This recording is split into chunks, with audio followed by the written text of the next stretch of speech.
Es un poquito peor porque no puedes respirar del todo, pero no pasa nada. Es mejor eso que morir. Esteu escoltant La Nevera. Te explicaré por qué estás aquí. Algo no funciona en el mundo, no sabes lo que es, pero ahí está como una astilla clavada en tu mente. ¿Sabes de lo que te estoy hablando? Es el mundo que ha sido puesto ante tus ojos para ocultarte la verdad. Que eres un esclavo. Lo único que te ofrezco es la verdad, nada más. Estamos trabajando en ello. Nadie me ha acusado de nada. Las crisis cuestan mucho dinero. ¡Qué mala suerte! ¡Fíjate todo el mundo!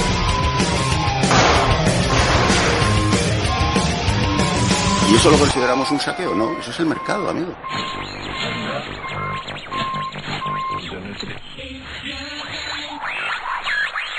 La Nevera.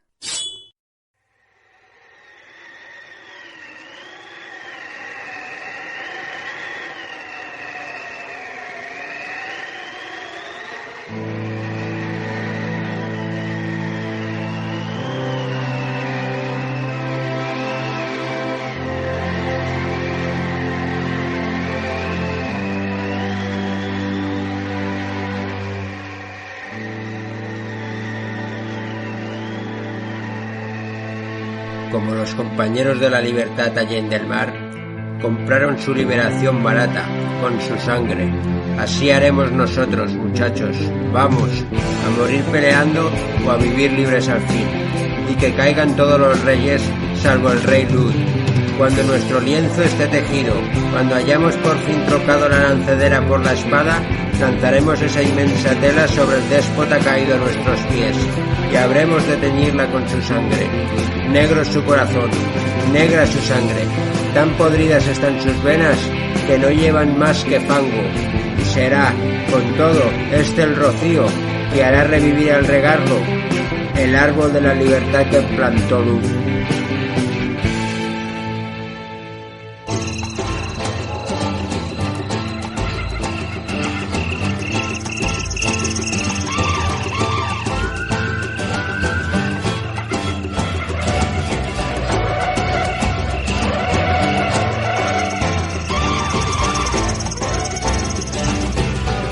Hemos vuelto, compas. Estáis escuchando el volumen 29 de La Nevera. Dale ahí, compa.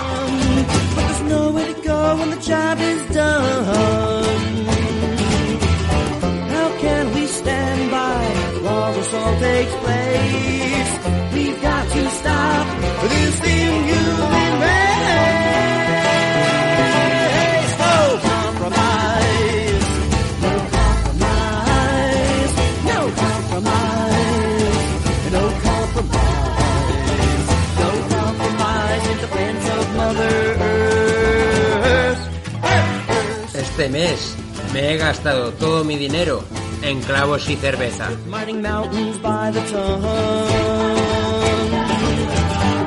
He subido a los árboles. He clavado clavos en ellos. He saboteado excavadoras, vehículos, torres de alta tensión y maquinaria pesada. He tapado desagües de empresas contaminadoras, las he incendiado y he bloqueado el acceso a zonas naturales. Estoy muy loco, compas.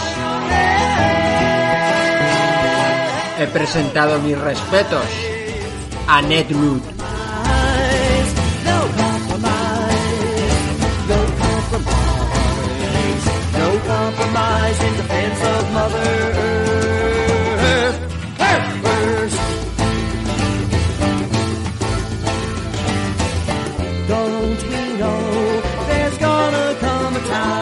Bueno, compas, ya sabéis que en La Nevera siempre nos hemos interesado sobre el ecologismo y más concretamente sobre todo aquel debate que se desarrolló en los Estados Unidos en los años 70, 80 y 90. Pues de eso trata el programa de hoy, compas.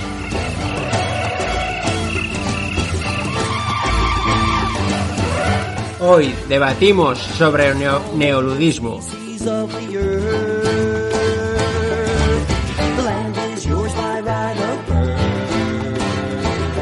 Y para ello nos basamos en el texto titulado El neoludismo en los movimientos ecologistas de acción directa en los Estados Unidos, 1970-2010, de Asa Ekengren, San Andrés.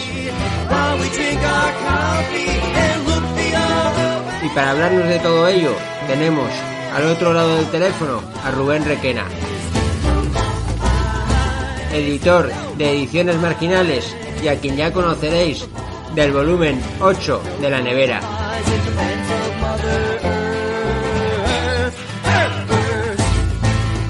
Rubén, bienvenido a La Nevera. Bienvenido y bien hallado y nada, y encantado de estar una segunda ocasión en este buen programa.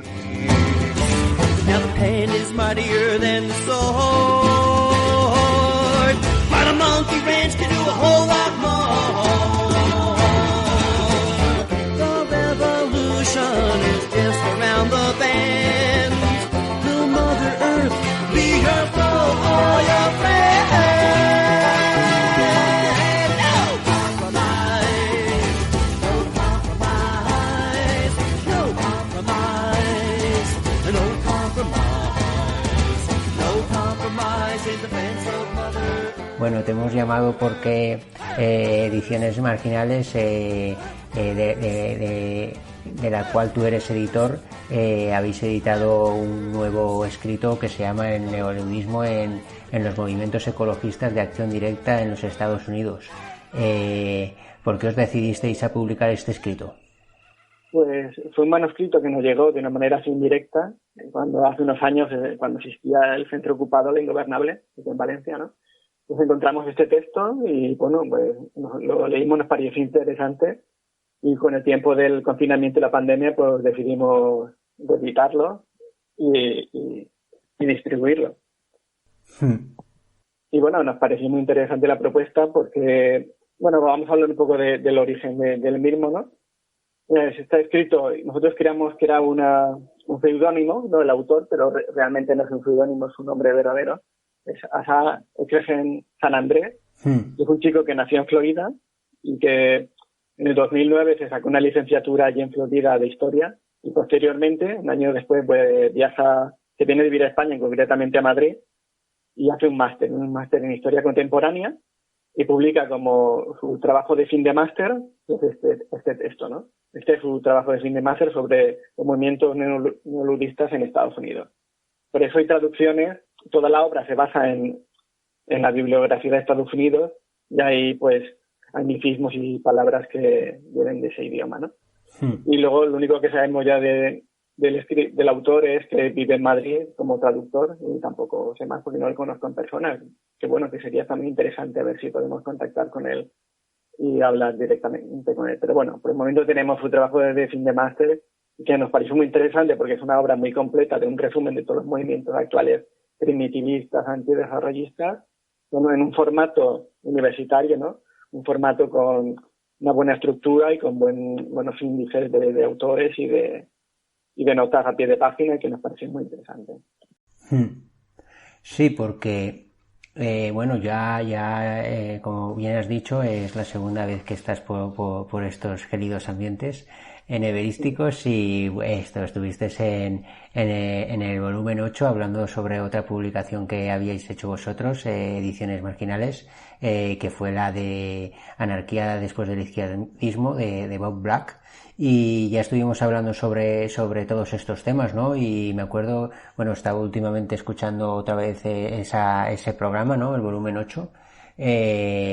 Y me acuerdo que te decía yo, es que todo este movimiento que hubo en los Estados Unidos, ¿no? Que hubo tantas ramificaciones como supongo que después veremos.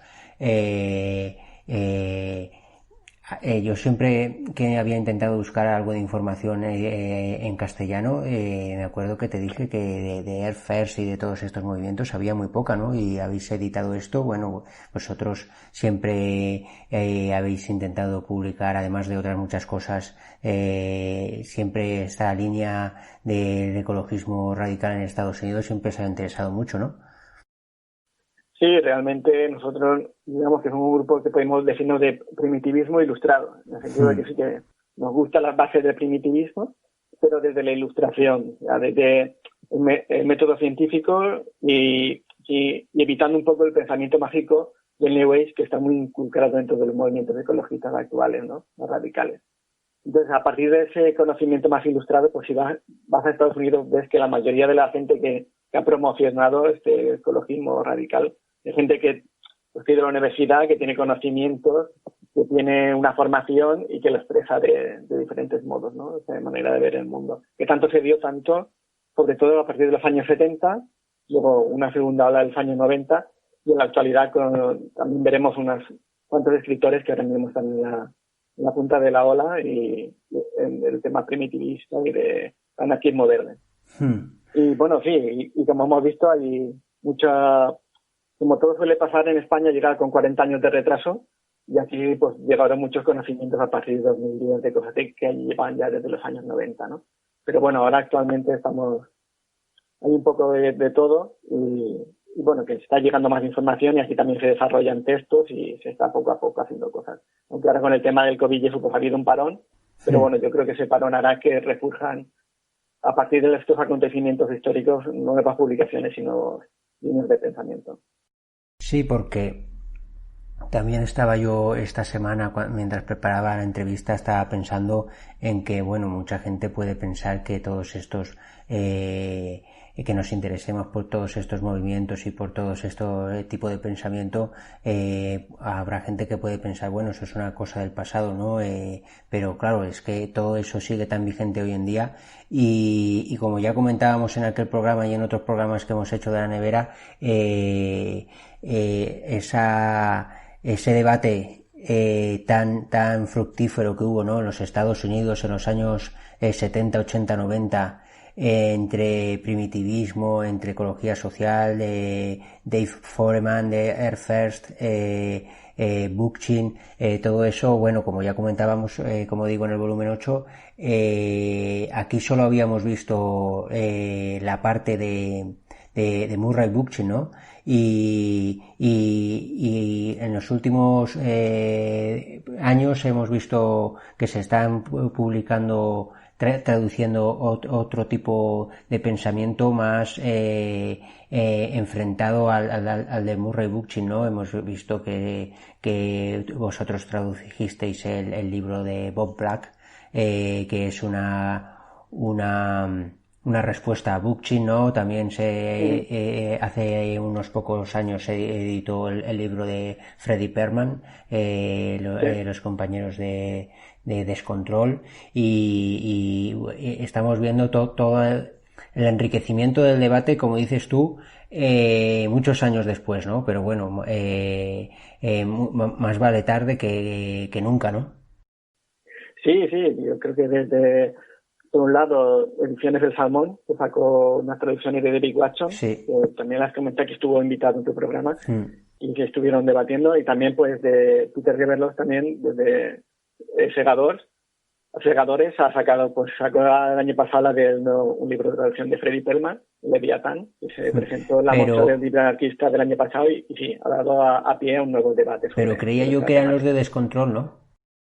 No, bueno, colaboran, pero en esta parte el libro lo hizo de la editorial Segadores. Bueno, está en contacto porque son ahí de Cataluña los dos grupos y también, o sea, que más o menos sí están en el ambiente, pero la obra ya es de la edición Segadores, de Leviatán.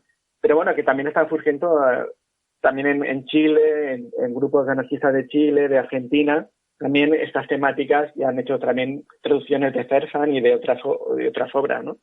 Ya hablando un poco en el mundo latino, está llegando ya ahora son movimientos más de crítica a la tecnología y también desde otros aspectos que vienen. Aquí también en el mundo, en España también hubo otros, como los Amigos de Luz, como Miguel Amorós, que también hicieron, como aquí se llamó antidesarrollismo, la tendencia, ¿no? Y también ha habido una serie de prácticas y de movimientos que aunque en esta tesis trabajo de fin de carrera no se muestran porque está centrado en el ambiente norteamericano, que también hay otras corrientes y movimientos que luego, si quieres, comentamos. Bueno, la última noticia que tengo es que el libro de Futuro Primitivo de John Zerzan, que podríamos decir que es la obra más conocida del pensamiento primitivista, se ha traducido al catalán. No recuerdo ahora mismo la editorial que lo ha traducido, pero es lo que te decía, ¿no? Que, bueno, El futuro primitivo de John Zerzan ya lleva muchísimos años traducido al castellano y editado desde hace muchísimos años en la península ibérica, pero lo que estábamos hablando, ¿no? Que ya llevamos, que ya desde hace pocos años ya se está empezando a enriquecer el debate, ¿no? Aunque sea tarde. Sí, yo creo que ahora estamos de plena actualidad sobre estos temas, sobre todo por el tema de que estamos viendo lo que antes era una teoría y estamos viendo la práctica del cambio climático, ¿no? Sí.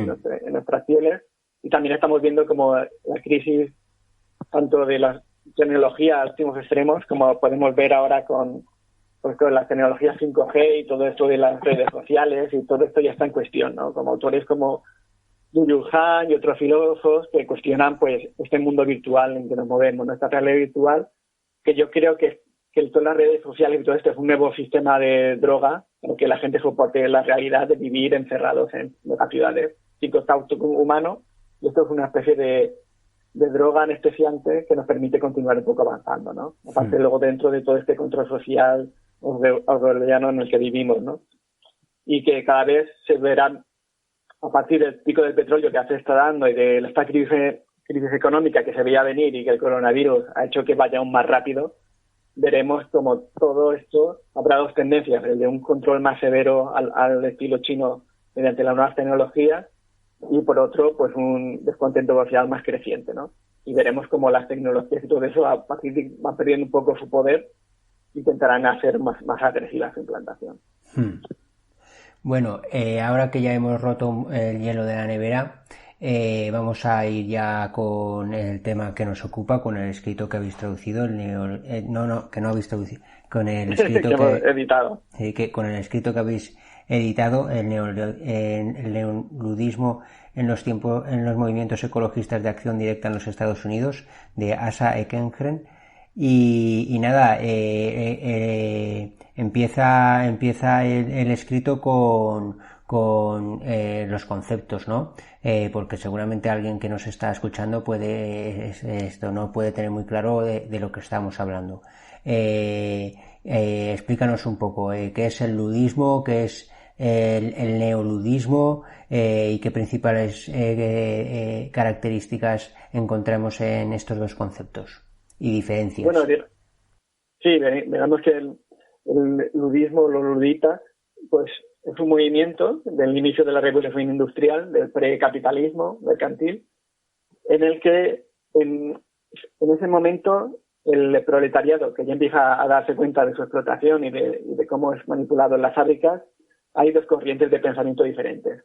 Nace el sindicalismo, que es vamos a intentar expropiar los medios de producción y sacarle parte de ese beneficio de nuestra propia explotación para nosotros, para el proletariado, y otra parte del proletariado genera el ludismo, que es vamos a destruir las máquinas que nos están robando nuestro sistema de gremios, de artesanos, que durante la Edad Media se mantenía, ¿no? Y tenía una serie de, entre comillas, privilegios, pero que con la nueva industrialización la están destruyendo. Dicen, pues vamos a destruir las máquinas que están al servicio del poder, no de la gente del pueblo, y vamos a intentar. Y además, las maneras de organización son diferentes. El sindicalismo se basa, digamos, en organizaciones jerárquicas, digamos, no asamblearias, pero más jerárquicas, mientras que el ludismo como es más peor visto por las autoridades, es de una manera más informal, más oculta, y es más de acción directa contra el sistema de explotación. Y ahí salen las dos corrientes, ¿no? Y para que no haya una tentativa de poder de criminalizar estos grupos, el ludismo se basa en leyendas y en mitos como Nerd-Lud, o Capitán Grimm, y en otros mitos.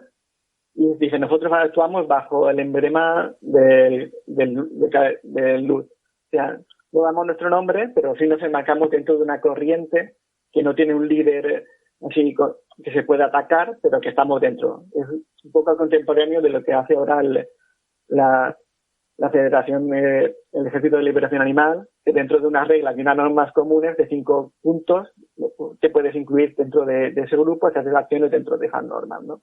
Como células autónomas. Pues el ludismo funciona de esa manera, mientras fórmulas autónomas, mientras que el sindicalismo es más conocido por la autoridad y es más legalista, ¿no? En ese sentido, ¿no? Bueno, pues a partir de ahí el ludismo lo que hace es destruir las máquinas. Aquí concretamente en Valencia hay un movimiento, lo llamamos ludista, es que también hay un movimiento ahora mismo se celebra en otoño, ahora mismo no lo caigo en el nombre, pero bueno, que de ataque contra las fábricas de paños y manteles, porque los gremios se veían atacados por esa industrialización del sistema, ¿no? Preindustrialización, que es del siglo XVI, o no del siglo XVII o del siglo XVIII, más o menos, ¿no? Y no podemos decir que son las bases. Con el tiempo, el poder ataca más al ludismo con la pena de muerte ante el ataque de la maquinaria. Entonces, la represión es brutal y esas corrientes de enfrentamiento al poder acaban yéndose más hacia el sindicalismo, hacia una resistencia más leve, más incorporada al sistema, como es un sindicalismo más afrontado a la burguesía, más que la burguesía lo puede afrontar, lo puede asimilar, mientras que el ludismo es reprimido y prácticamente destruido. Y queda como unas corrientes que aún permanecen en el inconsciente colectivo y, como veremos, en el primitivismo y en la lucha ecologista radical permanecen, de una manera más del inconsciente colectivo. Sí, y claro, pero lo que vemos ya en este escrito es el neoludismo, ¿no? Claro. ¿Qué diferencias hay entre el ludismo y el neoludismo? Pues como en cualquier tendencia así artística, histórica, lo neo significa que es algo nuevo, ¿no? Podemos, cuando es algo neoclásico, ¿no? Quiere decir que se representa lo clásico. Es una representación y no tiene una continuidad en el tiempo. Simplemente es una representación de algo. Cuando hablamos de neoludismo, es coger los conocimientos o las prácticas que hacían los luditas y ponerlas en un contexto contemporáneo de cualquier época. Entonces se llama como que es vuelta a hacer lo mismo, pero realmente el neoludismo no es lo mismo, porque son otras épocas y otros sistemas de explotación y otros sistemas sociales, ¿no? Pero sí tiene como el ataque a la tecnología en el sentido, no al ataque a la tecnología irracional, sino una crítica al método tecnológico que está imperando en la época de explotación, digamos. No dicen no a la tecnología, pero sí una tecnología a escala humana, una tecnología que nos ayude a liberarnos a nosotros mismos de nuestras opresiones y no una tecnología al servicio del poder o al servicio de la explotación, ¿no? Digamos, recuperar los medios de producción, unos medios de producción a escala humana que la gente pueda autorreplicar en unos medios de producción que solo el poder puede manejar. Podemos ver un ejemplo, una central nuclear es algo que solo un Estado potente con un ejército puede controlar por los niveles de tecnología, de seguridad y de capital que hay que invertir para mantener eso en marcha y construirlo. Mientras que, por ejemplo, un aerogenerador pequeño o mediano, a escala mediana, sí puede ser fabricado por la gente, igual que en la Edad Media había molinos de viento, ¿no? Sí se puede generar con una tecnología baja ya a nivel humano y de un grupo humano más o menos de 100.000 personas, ¿no? Sí que pueden construirse con autosuficiencia energética. Mientras que la energía nuclear, una central nuclear es todo lo contrario, jerarquizada, militarizada, con un control estatal y que ellos tienen el poder de quitar o no el enchufe de la electricidad a un montón de población, digamos. Por ahí van los tiros, ¿no? Del manejo y el control de la tecnología, sobre todo una crítica al uso de la tecnología. Igual que está el obrero consciente, que es consciente de su explotación y va a trabajar en la fábrica, pero es consciente de que le están quitando una plusvalía y por eso, si en un sindicato o una agrupación proletaria para intentar hacer frente a la burguesía, pues, digamos, el ludista es consciente de la crítica a la tecnología, aunque tenga que usarla para enviar su mensaje o porque cree que esa tecnología es razonable su uso para el mantenimiento y la liberación del ser humano. Bueno, sí, es el debate ¿no? que se produjo entre una corriente libertaria más naturista y la corriente más clásica del anarcosindicalismo, ¿no? De que el anarcosindicalismo con su influencia marxista lo que decía es que había que colectivizar la industria, ¿no? Pero la industria ha llegado a tal grado de desarrollo bajo el capitalismo que es deseable, ¿no? Es deseable poder colectivizar toda esa industria y no solo si es deseable, que vamos, bajo mi punto de vista no es deseable, pero no solo si es deseable, es si es posible poder llevar toda esa industria sin jerarquía, ¿no? Bajo otro modelo de organización, que vamos, yo tampoco creo que sea posible, ¿no? Por ejemplo, David Watson, del que ya hicimos un programa, siempre ha estado en trifulca un poco, ¿no? Según entendí yo en una charla que escuché por internet que hay por ahí de él, que siempre ha estado un poco enfrentado con todo este anarcosindicalismo, porque siempre defendía la desindustrialización, ¿no? Pero bueno, yo no sé cómo tú lo verás, pero lo que estábamos hablando, ¿no? De cómo han cambiado los tiempos y parece que todas estas corrientes antiindustrialistas y antitecnológicas empiezan a ganar terreno con todo esto que hablabas al principio tú, ¿no? De todo de cambio climático, todo este deterioro ambiental. Sí, digamos, la guerra civil, cuando se hicieron las colectivizaciones, digamos, ahí había un sector industrial que a escala humana sí que podía ser colectivizado, digamos. El sistema industrial de esa época, la España de esa época, sí que podía ser colectivizado, porque sí que se daban las circunstancias de que estaban a escala humana.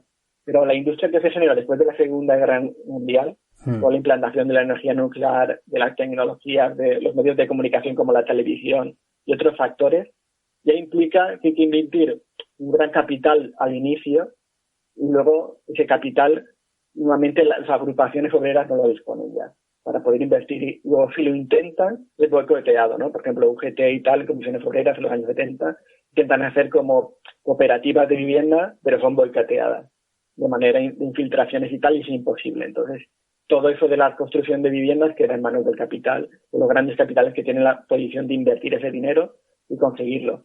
Algo así pasa en la Unión Soviética. La Unión Soviética hace una especie de economía de materiales, una economía basada en las necesidades, pero el capitalismo occidental lo que hace es, se saca dinero de la nada, mediante financiación y mediante la economía financiera, y les destruye económicamente, ¿no? Es decir, que aunque se intente colectivizar o se intente racionalizar un capitalismo y un sistema industrial, las corrientes de pensamiento capitalistas que se desarrollan sin fin, no quieren un 3% anual continuo, intentarán destruir cualquier intento de control de esos sistemas.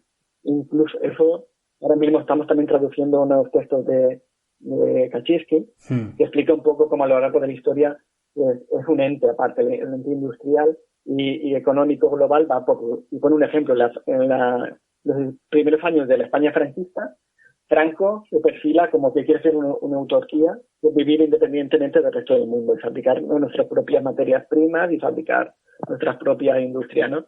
Pero se ve con los años que eso no va a ningún lado porque está rodeado de un sistema capitalista más neoliberal, después de la Segunda Guerra Mundial, con unos movimientos, flujos de materias y de energía y económicos brutales, que le hace desistir de esa idea, aunque él tuviera casi el poder total en la península. Pero se ve abocado a contratar a tecnócratas a modernizar su sistema económico porque se estaba quedando atrasado. Con la Unión Soviética pasa 3/4 de lo mismo, se quedan atrasados respecto a los flujos de materia y de energía y tienen que cambiar su sistema, un sistema más de economías de mercado, digamos. ¿Qué quiere decir esto? Que la industria, a nivel general, el sistema industrial va por su cuenta y va sin control, o sea, va autorreplicándose y desarrollándose y compitiendo unos estados con otros, una competencia sin fin, pues que estamos viendo que nos está llevando al caos y al precipicio ecológico, ¿no? Sí, una de las cosas que me ha llamado la atención del escrito, ¿no? Es que se produjo una división dentro de la contracultura, vamos, porque todos estos movimientos ecologistas de los que estamos hablando de los Estados Unidos surgieron de la contracultura, ¿no? Y dentro de la cultura se produjo una división como lo que estamos hablando aquí, ¿no? Como en el movimiento anarquista, que también se debió a las corrientes contraculturales de los años 70, de una gente de la contracultura que empezó a confiar ciegamente en la tecnología, que José Ardillo tiene un artículo en el penúltimo número de 15 Azucena que habla de la contracultura y habla de todos estos habla de grupos de rock y de colectivos contraculturales de que estaban flipados con la tecnología y otros colectivos que son los que luego formarían o estarían relacionados con todo esto de neoludismo en los movimientos ecologistas, que hacían una crítica radical de la tecnología y estaban más por ir al campo, ¿no? Es lo que te digo, ¿no? Que son los mismos debates siempre en diferentes tiempos, ¿no? Sí, eso parece lo que dijo Nietzsche del eterno retorno, ¿no? Que tú dale tiempo y todo volverá a circular, porque como somos los mismos y las mismas sistemas de pensamiento, los mismos seres, si nos dan unas circunstancias parecidas, pues veremos a los mismos debates. Pues sí, en ese sentido, creo que el año 68 es un año decisivo en Estados Unidos, porque se ve que todos los movimientos contraculturales que van a contra la guerra de Vietnam, centrado todo el debate en esa guerra, ¿no? No pueden, chocan contra el Estado y el Estado y el capitalismo y no pueden cambiar las tornas. Entonces muchos se disgregan en luchas hacia otras luchas, la lucha ecologista, las luchas raciales, se dispersan. Como ven que no pueden hacer un frente en bloque contra este sistema, porque ya tiene un poder absoluto, el sistema tecno-industrial militar de allí, pues se dispersan en multitud de luchas, ¿no? Y también está ahí incluido un poco el pensamiento de la posmodernidad, ¿no? Y luego vemos que esas luchas, esos debates se dan en todos los tiempos y en todas las épocas. Creo que en España también se dan en los años 90, entre la vuelta de la CNT y un anarquismo más homogéneo, más heterogéneo, no más ortodoxo, ¿no? De seguir con el sindicalismo y seguir dentro del gran paraguas de la CNT, y movimientos más jóvenes, hay una ruptura que son más de la insurrección, los insu y tal, el insurreccionalismo, intentar romper ese bloque monolítico y hacer sus luchas, también unas luchas ecologistas, de los presos, o sea, una diversidad de luchas, ¿no? Y eso será a lo largo del tiempo y en muchas luchas y en cualquier espacio que haya, siempre se dan dos tendencias, una más, también yo creo que es debido a tiene que ver con la edad de la gente, con la brecha generacional, o sea, cuando tú ya, como ponen en la tesis esto que estamos analizando, hay la gente que impulsó la contracultura se hace ya mayor, tiene familias, tiene hijos y se acomoda ahí. Y no tiene el mismo espíritu revolucionario, ya tiene otras responsabilidades que la gente más joven, ¿no? Yo creo que esa lucha se da siempre entre la gente más joven, más revolucionaria, más reactiva, y la gente un poco más acomodada o más mayor que ya no se siente con fuerzas para estar en primera línea, intenta ser más conservadora, ¿no? Yo creo que eso será siempre en cualquier organización. Pero sí, como hemos visto, hay diferentes posturas y hay, como se ve en el texto de EARSID, pues también ahí se divide en dos por temas también de los diferentes métodos de lucha a usar, ¿no? Pero eso se ve a lo largo de la historia, ¿no? Sí, porque yo, por ejemplo, lo estoy viendo ahora mismo en la actualidad con el tema del Green New Deal, ¿no? Ahí como que se produce así un poco de división dentro del ecologismo con la gente que confía en la tecnología, que cree que el cambio es posible a través de cambios tecnológicos y luego los que están enfrente del Green New Deal, ¿no? Los que dicen que eso es confiar en el sistema para cambiar un problema que es el mismo sistema quien lo ha creado, ¿no? Sí, yo creo que la fe en la tecnología, yo creo que es la única parte de la modernidad, y la fe creo que en el Capital, que está referida a la tecnología y a la ciencia, es la única parte de la modernidad que aún resiste. Porque hemos visto el fracaso por ejemplo, de los nacionalismos, el fracaso de las tendencias políticas para solucionarlo todo, ¿no? Como vimos en la Segunda Guerra Mundial. Y creo que hacer la ciencia es la única que persiste y la gente ahí pone todas sus esperanzas en que eso pueda ser posible. Pero uniéndolo un poco en el tema del COVID, y tantos satélites, tantas centrales nucleares, tanta tecnología, y lo único que ha servido ha sido quedarnos en nuestra casa y ponernos un trapo en la boca, una mascarita. Todo lo demás no ha funcionado y nos ha visto perjudicado y de manera irreversible en muchos aspectos. Estamos viendo que eso también es una falta de fe ya en esa tecnología que veremos en los próximos años. No nos da una solución al cambio climático por muchos aspectos. Incluso hablando de la física, ¿no? Segundo ley de la termodinámica, digamos, es que cuando tú utilizas una fuente de energía, una parte se pierde en calor y no regresa jamás. ¿Qué quiere decir? Que tú cuando sacas la pasta de dientes de un tubo, la energía que has gastado para sacarlo es inferior siempre a la energía que necesitarás para volver a meter la pasta dentro del tubo.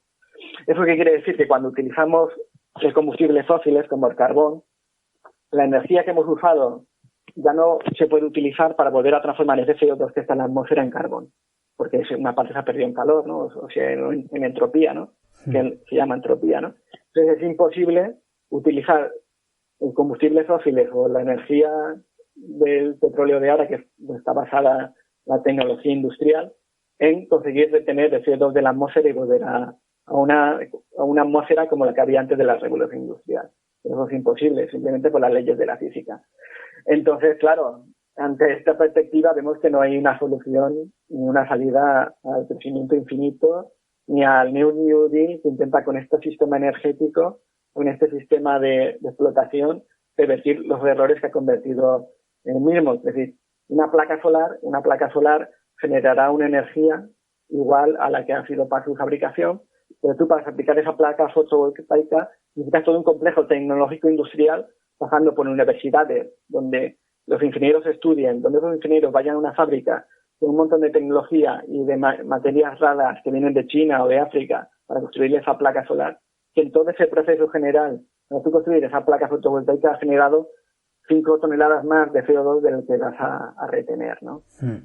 Por eso, soluciones dentro del New Green Deal soluciones dentro del sistema industrial, pues, son un poco utópicas, en el peor sentido de la palabra. Sí, me hace gracia todo esto, ¿no? Porque al final de la gente que creemos en la transformación, ¿no?, de la sociedad, nos tachan de utópicos, ¿no? Cuando al final los más utópicos son ellos. Que vamos, empleando la palabra utopía en el mal sentido de la palabra, ¿no? Porque no me parece que sea una palabra peyorativa. Digamos una distopía. Sí, pero que vamos, esto dices, me llaméis a mí, por ejemplo, utópico cuando pues me puedo imaginar que el mundo y la sociedad se puede regir por otra serie de normas, pero lo que tú me estás planteando es mucho más inalcanzable de lo que yo te estoy planteando, porque todos los sueños tecnológicos que se han hecho desde todos estos gente tecnológica, ¿no?, tecnoutopista, son barbaridades. Claro, y han generado más desperfectos que otra cosa. Quiero decir, ahora, por ejemplo, ¿quién va a querer estudiar, trabajar para construir aviones? Hemos visto que las líneas ahora acaban de ser destruidas por la crisis económica del COVID, que ya estaban, o sea, el 70% de los aviones no están volando ahora mismo. Es decir, eso generará una crisis económica en ese sector que hará que por economías de escala solo puedan viajar en avión los muy ricos. Y eso generará pues una caída, ¿no?, de su sistema de desarrollo. Incluso en otros aspectos, ¿no? Entonces, claro, la única utopía que aún resistía, utopía política, era el liberalismo, el neoliberalismo, como hemos visto, es como una recreación del liberalismo, en el que dice que sin Estado, con el libre mercado, todo se regulará, ¿no? Pero tú, si no tienes un Estado que la policía, una fuerza coercitiva que obligue a tus trabajadores a obligarles a trabajar, porque si no hubiera esa policía, la gente pues iría al supermercado y cogería los alimentos sin pagar, o no pagaría el alquiler porque sabe que no lo van a echar de sus casas. No tiene esa presión para ir a un trabajo asalariado que va a estar 8 horas ahí alienado, ¿no? Es una utopía en sí mismo, el liberalismo, sin un Estado-nación detrás, ¿no? Y vemos que con todas esas utopías, pues poco a poco pues se van. Pero pasa que hemos cambiado la religión por un Dios que nos prometía el cielo después de una vida de sufrimiento. Ahora mucha gente ya no se cree en eso, pero hemos generado unos paraísos virtuales, una realidad virtual, que es el mundo virtual de Internet, el mundo virtual de las redes sociales, donde tú en tus redes sociales tienes un avatar y tienes una vida perfecta, junto a tus amigos que también tienen vidas perfectas, sin explotación ni opresión, y que se mantiene a base de un montón de electricidad, de materias raras como el coltán o como otros minerales raros que cuando se acaben, pues se acaba de crecer.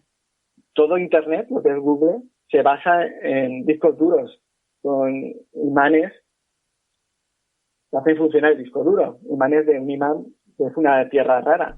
Y cuando se acabe ese imán, se acaban los discos duros y se acabará Internet o Google o lo que creemos como está diseñado hoy en día, ¿no? Ese paraíso virtual que nos hemos inventado para sustituir, como dijo Nietzsche, Dios ha muerto, pero yo creo que lo hemos sustituido por ese mundo virtual, esa esperanza en que en la realidad virtual podemos, como Matrix, vivir otra realidad sin querer ver esta. Bueno, esto metiéndonos otra vez en el tema, ¿no? Porque esto, como ya hemos hecho otro programa, ¿no? Había confianza y al final nos ponemos a hablar y, y nos desviamos del tema, ¿no? Bueno, volviendo al neoludismo en los movimientos ecologistas de acción directa, bueno, explícanos un poco, ¿no? Aquí ya hemos hablado alguna vez, pero que hay dos agrupaciones, ¿no? Dos colectivos de gente que eran bastante amplios, ¿no? Que son los más conocidos, Earth First y Earth Liberation Front, ¿no? Que son en neoludismo los dos colectivos que llevaron el neoludismo más lejos, ¿no? Cuéntanos Sí, vamos a hablar un poco de ellos. Bueno, digamos, yéndonos un poquito más para atrás, en los años 60, digamos, en Estados Unidos ya llevan desde los años 50 con la industrialización. Mientras que aquí en España, digamos que fuerte empieza a pegar en los años 60, 70. Entonces hay un deriva ahí de tiempo, ¿no? Allí en los años 60 ya, como Sierra Club y otros grupos de scouts, más ven que la naturaleza se está destruyendo, ¿no? Y a partir de ahí hay diferentes movimientos que llegamos a esto, a un tinte más de acción directa, más libertario, ¿no? Como es EARSFIR, que proclama que sí, que hay que hacer acción directa y no hay que confiar aunque hay que hacerlo, aunque hay que estar llevándolos a juicio, no hay que esperar la resolución del juicio, porque está dentro del ente capital-estado y sabes que es muy difícil ganar ahí, y que sí se puede hacer, o un desgaste económico para que la empresa no vea los beneficios, no saque la plusvalía y no vaya adelante, ¿no?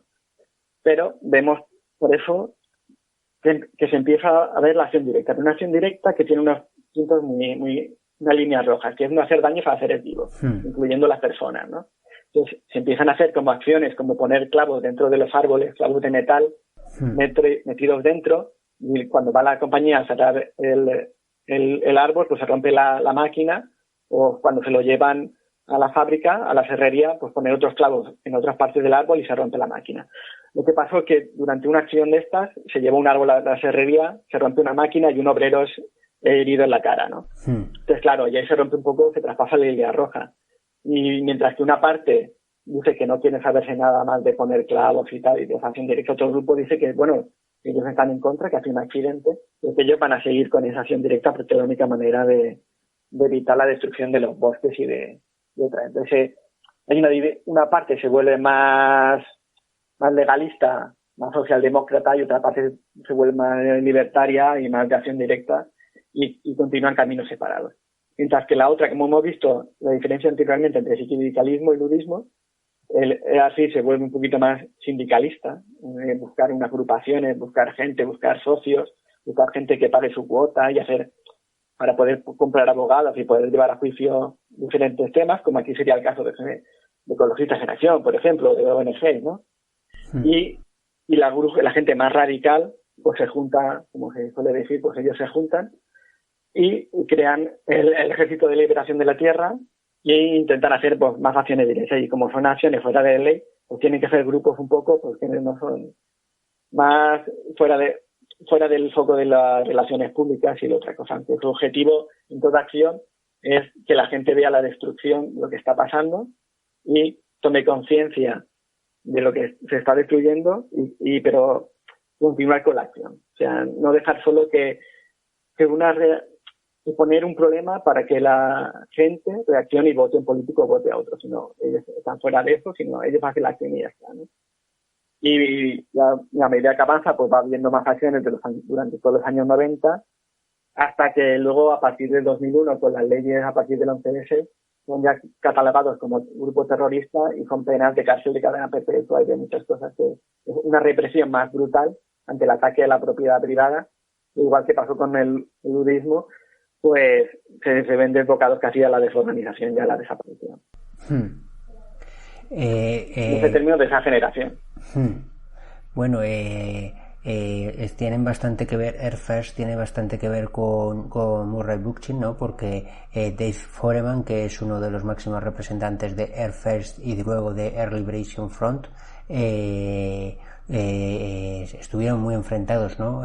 Murray Bookchin con Dave Foreman, y hicieron que el otro día lo estuve viendo, hicieron un debate en el 89, creo que fue, en Nueva York, ¿no? Donde era la ecología profunda, ¿no? Que es la ecología que defiende Earth First, contra la ecología social. Hicieron un debate, el uno contra el otro, Bookchin contra Foreman, y hay un libro también que estaría muy bien que se hubiera traducido alguna vez al castellano. Sí, a ver.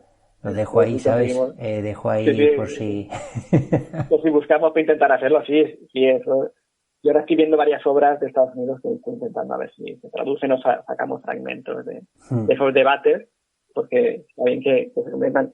Sí, creo que la ecología profunda, como ya se explica en esta tesis, se centra en el biocentrismo, en que partir un poco, ellos dicen el cristianismo, que es donde se inicia la sociedad cristiana, católica y protestante, que es el inicio del capitalismo, se centra un poco en el antropocentrismo, en que el ser humano es dueño de la tierra y todo tiene que estar a su servicio, ¿no? Mientras que ya la ecología profunda parte del biocentrismo, de que el ser humano no es el centro del mundo, como ya se vivido en la Edad Media, que no era el centro del universo, sino que era un componente más, y tenemos un componente más de un sistema ecológico y tenemos que respetar sus reglas y sus normas para no destruirlo. Porque ahora nos vemos con mucha soltura porque disponemos de toda la energía almacenada del petróleo, del carbón, ¿no? Que es energía, que es una herencia que hemos recibido de miles de años, que cada año quemamos todo. Cada vez se quemaba la energía que se concentró en 100.000 años. Pues cada año que pasa quemamos 100.000 años de herencia energética, ¿no? Luego se acabará, como ya se está acabando. Y cuando se acabe, pues o volvemos a los ciclos de la naturaleza o nos extinguimos, una de las dos cosas, ¿no? Y eso es lo que nos queda dentro de 30 o 40 años, cuando nos acoplamos a un sistema de baja energía, con sistemas sociales que no permitirán el sistema tecnoindustrial de ahora mismo, y que mucha gente viva sin, digamos, entre comillas, trabajar o cultivar la tierra, o nos extinguimos, ¿no? O volvamos a la guerra y a otros sistemas, ¿no? El capitalismo lo que tiene, que se acabará dentro de poco, igual nosotros no lo vemos, pero volverá a otro sistema que se llamará de otra manera. Pues ecologismo puede ser, pues ecologismo se llamará de otra manera porque no habrá otro sistema de energía que reemplace el petróleo, como hemos visto por las leyes de la termodinámica, ¿no?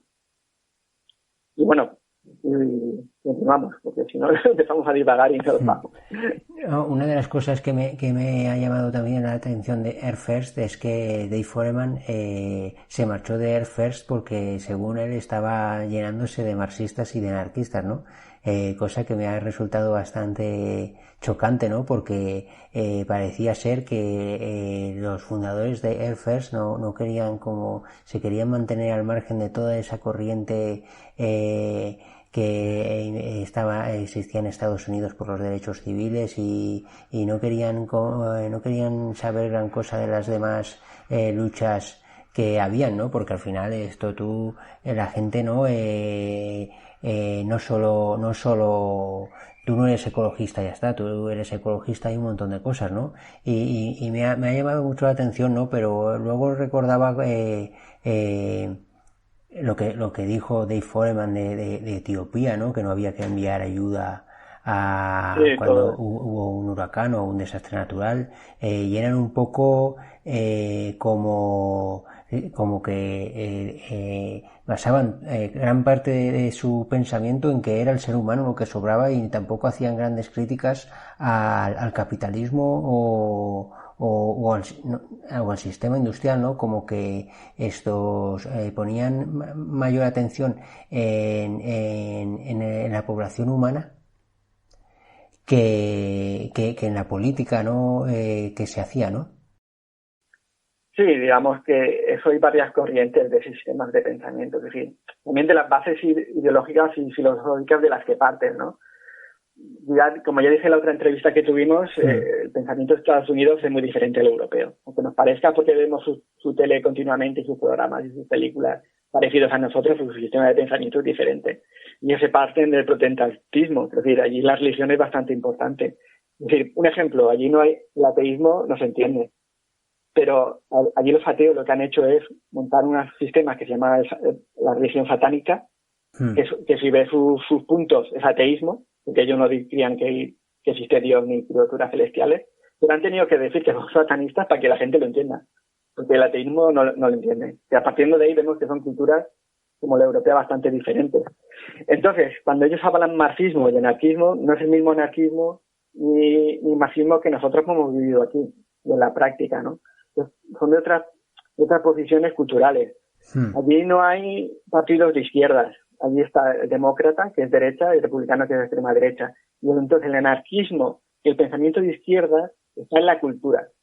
Ya, no están en partidos políticos, pero están en la cultura, en el cine, en las obras de arte. Ahí vemos dónde está el anarquismo representado y dónde está la cultura. Por eso Hollywood y tal allí, pues es como el izquierdismo, digamos, que no está representado en la Constitución. Partiendo de ahí, vemos que hay que no quieren que entre gente marxista y tal en esos movimientos, porque ya vienen con un pensamiento más estatal, o más político formado y más sectario, digamos, ya con sus bases ideológicas sectadas. Y ellos dicen, no, aquí puede entrar cualquiera siempre que luche contra...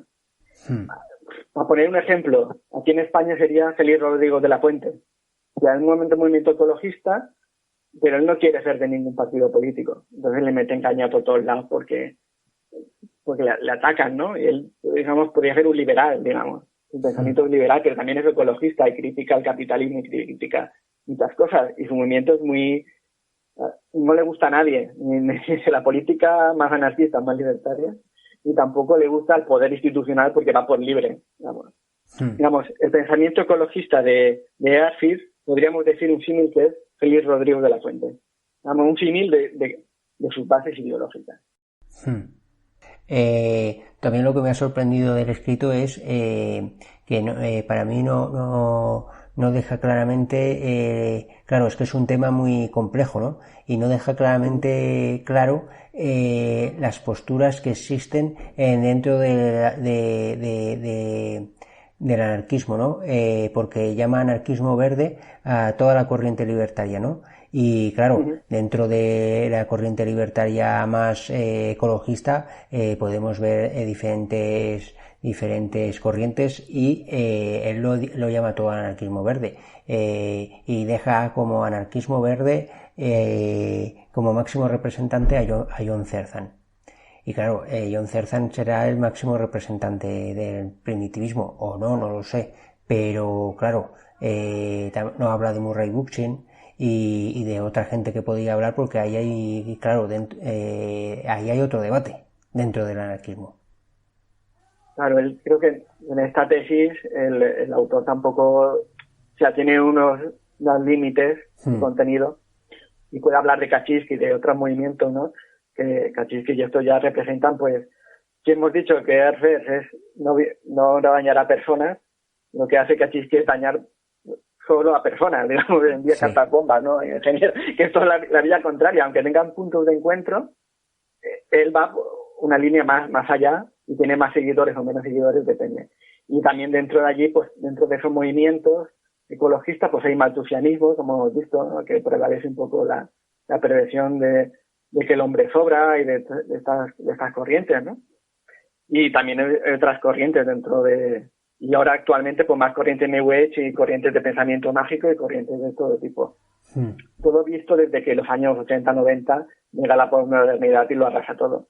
Aquí, como hemos visto, en la península ibérica, la posmodernidad también llega un poco más tarde, ya casi a finales del 90 y el 2000, pero también va arrasando un poco con todo. No, también habla de, como has comentado, ¿no? También habla de una bomber, de Kaczynski, que ahora este mes de septiembre de 2020 se cumplen, creo que son 25 años desde que se publicó el manifiesto de una bomber en dos periódicos, ¿no? En dos periódicos y una revista. Sí, fue la revista, creo que Penthouse, la revista erótica. Sí. Y luego dos periódicos más, que era el Wall Street Journal y el New York Times. Sí, porque como tú has comentado, ¿no? Earth First y Earth Liberation Front y todos estos movimientos de la ecología profunda, uno de sus mayores puntos era que, de sus puntos principales era que no se dañaba a seres vivos, ¿no? Solo se dañaba cosas materiales.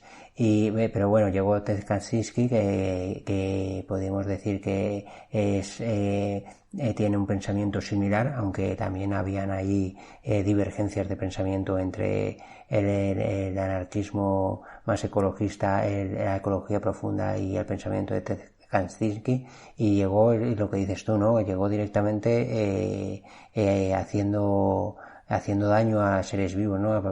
Mató a 3 personas y hirió a otras cuantas. Pues creo que lo ponen en el texto que estamos viendo, lo pone en concreto. Pero bueno, pues hay mucha bibliografía al respecto. Pues sí, como hemos dicho, él rompe con todo eso, él hace, pues, digamos, como propaganda por el hecho, digamos, como que hacía aquí, que se mataba al rey para demostrar que era un ser humano y que se podía cambiar las cosas directamente, ¿no? Vamos, estamos sabiendo que ese hacía la acción directa, que es algo así anarquista, pues Kaczynski hacía propaganda por el hecho. Y consigue publicar en primeras páginas su decálogo de el texto una bomber, manifiesto una bomber, que realmente se llamaba De la sociedad industrial y su futuro, que van 2 partes, que creo que ya comentamos en el programa anterior. Sí. La primera parte es sobre la domesticación del ser humano, que él parte de un poco del concepto que es el izquierdismo y tal, pero que bueno, que es en el contexto de Estados Unidos, ¿no? Pero habla de la domesticación del ser humano y luego del peligro de que la sociedad industrial pues va a ir destruyéndolo todo hasta que no... Y cuando más tardemos, más daño hará, ¿no? Y más costará destruirlo, ¿no? Y en textos posteriores también se analizan estas cosas. Y casi que, bueno, aquí en el texto dice que, bueno, que él fue el solo el que envió la foto. Bueno, no está tan claro que fue él solo. Él firmaba como el grupo de la libertad, ¿no? Y se cree que hay más gente involucrada ahí, pero que, bueno, que él asumió toda la culpa. Y bueno, donde está en la cárcel, creo que tiene 70 años y está en la cárcel ahí cumpliendo cadena perpetua, ¿no? Y bueno, voy a recomendar un documental que vi este verano, que está en YouTube, que se llama La Red, una bomber, LSD e Internet. Ya dejaremos por ahí el enlace, ya te lo pasaré, que es un alemán que investiga todo esto de cómo al principio en las revistas contraculturales había de cómo criar una cabra, y a la página siguiente cómo construir tu propio ordenador. O sea, había las dos corrientes juntas, y analiza cómo se separan las dos corrientes. La gente que se hace más tecnófila y se va a Silicon Valley, y cómo otra gente se hace como una bomba y ataca al sistema, ¿no? Y hace un viaje por Estados Unidos, un documental de 2 horas, y va viendo las diferentes corrientes y preguntando sobre, incluso escribiendo a Kaczynski en la cárcel y intentando ver qué es lo que dónde sale fácil, ¿sí? Como bastante. Se llama La Red, en inglés de Net, pero bueno, ya luego paso el enlace. La Red, una bomber, LSD e Internet. Hablando del tema, pues ya que pues más una pieza más de este gran puzzle, ¿no? Que es estas corrientes neoluddistas. Bueno, en el escrito que estamos comentando también he visto que hay un documental sobre Earth First, que sale de Edward Abbey y bastante gente de la que estamos hablando. Sí, en inglés hay un montón de documentales y de material sobre este tema. Pero en inglés hay que aprender inglés, porque el inglés es el nuevo latín, es la lengua universal y siempre que intentemos, pues vamos a intentar sacar información de ahí. Pues muy bien, pues lo vamos a dejar aquí. Sí, muchas gracias por haber accedido otra vez a estos queridos ambientes neverísticos. Y nada, si tienes algo que decir, si quieres comentar alguna próxima publicación que tengáis en mente desde Ediciones Marginales. Sí, ahora estamos viendo la traducción de un libro que publicó en 2013 Kaczynski, de la cárcel, que se llama La Revolución Antitecnológica. Y bueno, pues estamos ahí en mitad de la traducción. Y bueno, explica una primera parte, explicando un poco lo de la megamáquina, el concepto de megamáquina y cómo no se puede cambiar. Aunque los políticos tengan el poder absoluto, como hemos comentado, no pueden cambiar el corrido. Y la otra intenta dar unas líneas de cómo intentar cambiarlo todo. Bueno, pues cuando ya lo tenga, ya te envío una copia, ya haremos otro disloquio. Y bueno, decir que bueno, desde si van a la página web de Ediciones Marginales, en la parte de descargas he colocado que se pueda descargar el texto el trabajo fin de máster. Nada, que lo descarguen, y ahí hay un montón de enlaces y bueno, de bibliografía y de recomendaciones. Y como he dicho antes, que quería recomendar pues autores que están ahora en la cúspide de la ola de primitivismo en Estados Unidos, ¿no? Pues podríamos ver un poco un libro que publicó hace poco Capitán Swing, que se llama El mito vegetariano, de Louis Riquet, que es una crítica a la agricultura en general. Luego una agricultura industrial y luego al veganismo como dentro del sistema de agricultura industrial, ¿no? Y es un libro que bueno, que genera bastante polémica, pero bueno, dentro de la corriente primitivista, de una crítica a las sociedades industriales. Y luego otro autor que está también así en boga desde hace unos 10 años, que es Derrick Jensen, que creo que es canadiense, que escribió un libro que se llama Endgame, en 2 volúmenes de 400 páginas cada uno, pues sí, no sé si están traducidos al castellano, que pues, si no nos tocará también hacerlo a nosotros. Y Endgame, Derrick Jensen también tiene un documental que sí que está subtitulado por internet, que se llama Ship, que es Fin de la Civilización. Pero bueno, si ponéis Endgame, Derrick Jensen, y buscáis en Google, en el documental lo encontraréis. Y si no, ya pondré también en el enlace, ya te paso el enlace. Y explica muy bien todas estas corrientes nuevas de primitivismo nuevo, neoludismo, si lo podemos llamar así. Muy bien, pues apuntado queda. Ahora si tienes alguna amenaza, insulto o agradecimiento, ahora es tu momento. Hombre, insulto igual sería al COVID y a toda esta industria turística que ha hecho que se disperse el virus por todas las regiones del mundo, diciendo que bueno, que el turismo es muy importante, cuando sabíamos que el turismo iba a volver a generar una segunda ola, y cómo están llevando a los niños al colegio, y lo primero que en una pandemia lo que se hace es cerrar los colegios. Pero bueno, eso va en contra de los propósitos del ente capital Estado, de dejar a los niños tranquilos. Y nada, y agradecimientos a tu programa y a las radios libres en general por hacer en otro medio de comunicación se diseñan estas ideas tan heterodoxas y tan contra sistemas. Creo que son estas las antitecnológicas. Pues muy bien, muchas gracias y nos vemos a la próxima. Pues nos vemos. Salud. Un placer. Un saludo. La nevera.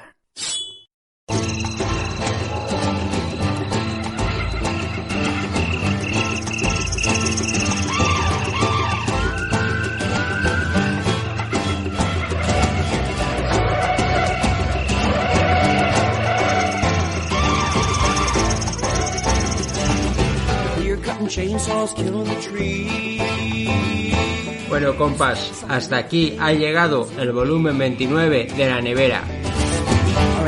Esperamos que os haya gustado. Pero no queremos despedirnos sin antes nombrar a todas aquellas radios que nos reemiten. Un saludo para nuestros amigos de Radioactiva. Otro saludo para las compas de Radiópolis. Otro saludo para la peña de Radio Utopía. Otro saludo para nuestras amigas de Radio Cuca. Otro para los compas de Radio Almaina. Otro para los colegas de RSK. Y un saludo también para el portal web, el portal OACA. Y que no se nos olvide Radio Bronca.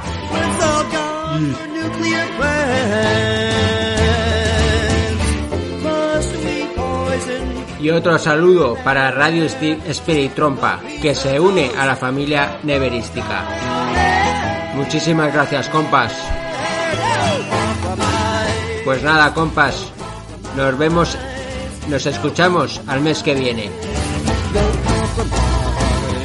Abajo todos los reyes, menos el rey Lut. ¡Salud!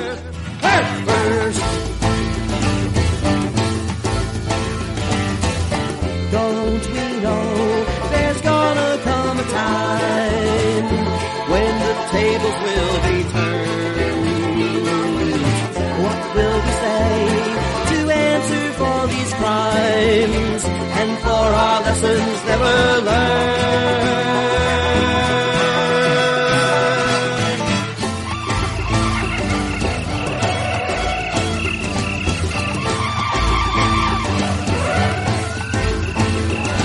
All native species of the earth, the land is yours by right of birth,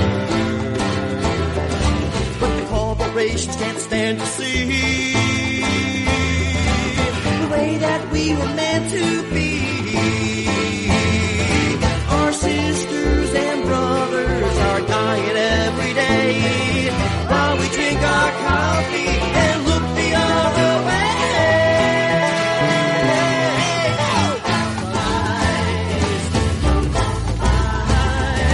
No compromise, no compromise, no compromise in defense of Mother Earth.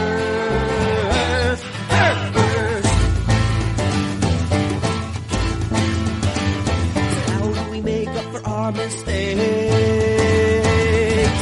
The answer is whatever it takes.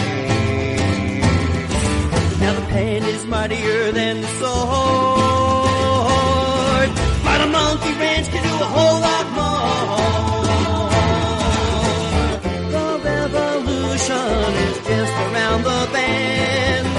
Will Mother Earth be your foe or your friend?